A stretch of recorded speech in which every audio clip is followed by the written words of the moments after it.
মন্ত্রণালয় একটা দাবি করেছে যে তাদেরকে প্লট দিতে হবে। এই প্লটের জন্য উনি একটা কমিটি করে দিয়েছিলেন, সেটার কমিটির চেয়ারম্যান ছিলেন আলমগীর, মানে তিনি ছিলেন, আর একজন প্রতিমন্ত্রী ওই মন্ত্রণালয়ে। তো তারা সমস্ত ঠিকঠাক করে এই প্লটটা 7 একর সম্পত্তি সাংবাদিকদেরকে দেওয়ার জন্য সমস্ত কিছু প্রিপেয়ার করেছেন। এই অবস্থার মধ্যে মির্জা আব্বাস সাহেব বলছে যে সাংবাদিকদের যেহেতু প্লটের ল্যান্ডের স্পেস খুব বাংলাদেশে কম, কাজে এটা 6 তলা বিল্ডিং না করে এটা 10 তলা করতে হবে। এইটা ছিল মির্জা আব্বাসের বক্তব্য। এই বক্তব্যের কারণে এফআইআরে তার নাম ছিল না। এফআইআর যখন করেছে, পরবর্তীতে চার্জশিটে উনি যে এই বক্তব্যটা রেখেছে এইটাকে কোট করে তাকে এই মামলায় সম্পৃক্ত করেছে।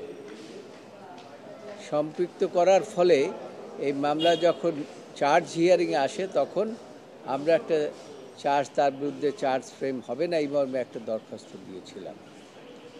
তো সেই দরখাস্তটা নিম্ন আদালত রিফিউজ করেছে। আমরা হাইকোর্টে আসছি, হাইকোর্টে প্রাথমিকভাবে রুল দিয়েছিলেন, স্টে দিয়েছিলেন, সাবসিকুয়েন্টলি রুল চার্জ।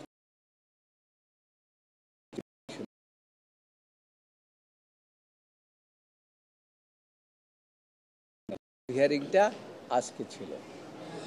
আজকে এখানে আমরা ওই কথা বলেছি যে মির্জা আব্বাসের বিরুদ্ধে 40952 কোনোটাই হয় না, দুর্নীতির কোনো অভিযোগ নাই। তিনি ব্যক্তিগতভাবে কোনো লাভবান হওয়ার জন্য, কেন দুর্নীতি দমন আইনে বলা আছে যদি কোনো ব্যক্তি, কোনো পাবলিক সার্ভেন্ট নিজের লাভের জন্য কোনো কিছু করে, কোনো সম্পত্তি বা কোনো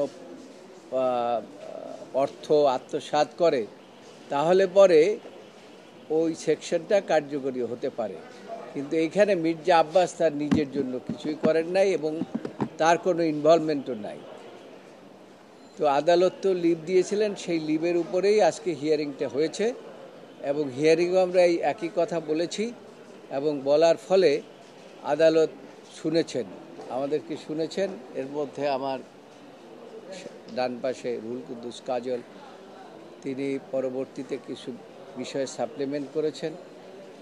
আদালত খুব মনোযোগ সহকারে আমাদের আইনের দিকেও দেখেছেন এবং সমস্ত পিটিশন পড়েছেন, চার্জের বিষয়টিও শুনেছেন এবং আমরা নিম্ন আদালতের জাজমেন্টটাকেও দেখিয়েছি। বলেছি যে নিম্ন আদালত এই আমরা যে সাবমিশনগুলো করেছিলাম এটার কোনোটাই কনসিডার করে নাই।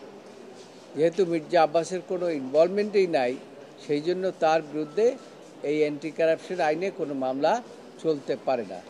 আদালত বলেছে 11:30টায় আদেশ এবং অ্যাকর্ডিংলি 11:30টায় আদেশ হয়েছে। আমাদের যে অ্যাপিল, সেটা অ্যাপিলটা অ্যালাউ করেছে এবং হাইকোর্টের জাজমেন্টটা সেটা সেট করে দিয়েছে।